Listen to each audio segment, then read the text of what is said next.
जिल्हा परिषद आणि पंचायत समितीच्या मतदानाला सुरुवात झालेली आहे सकाळपासूनच. पोलीस प्रशासनाच्या वतीनं सुरक्षेच्या दृष्टिकोनातून काय खबरदारी घेण्यात आलेली आहे आणि कशा पद्धतीने बंदोबस्त आहे?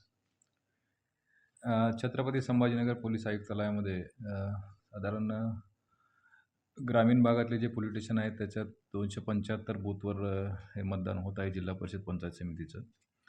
माननीय पोलीस आयुक्तांच्या सूचना आणि मार्गदर्शनाप्रमाणे आवश्यक तो बंदोबस्त नेमण्यात आलेला आहे. या पूर्ण 350 बूथवर पोलीस विभागाचा 900पेक्षा जास्त पोलीस कर्मचारी, 350पेक्षा जास्त होमगार्ड आणि SRPFचे 2 प्लाटून अशा पद्धतीनं बंदोबस्त लावलेला आहे. साधारण 70 अधिकारी सुद्धा या बंदोबस्तामध्ये नेमण्यात आलेले आहेत. मतदारांना काय आव्हान करायचं शांततेत आणि व्यवस्थितपणे मतदान प्रक्रिया पार पाडण्याच्या संदर्भात?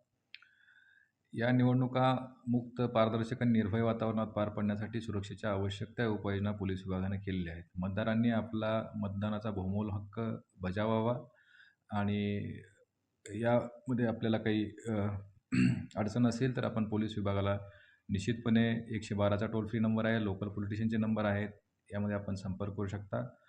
जलद प्रतिसादासाठी पोलीस विभागानं आम्ही जवळजवळ 27च्या आसपास स्ट्रायकिंग आणि 25 सेक्टर अधिकारी असे आमचे त्या भागामध्ये फिरत आहेत. कुठली घटना झाल्यास त्याला तात्काळ प्रतिसाद पोलिसांकडून दिला जाईल आणि आवश्यक त्या खबरदारीच्या उपाययोजना पोलीस विभागाने केलेल्या आहेत.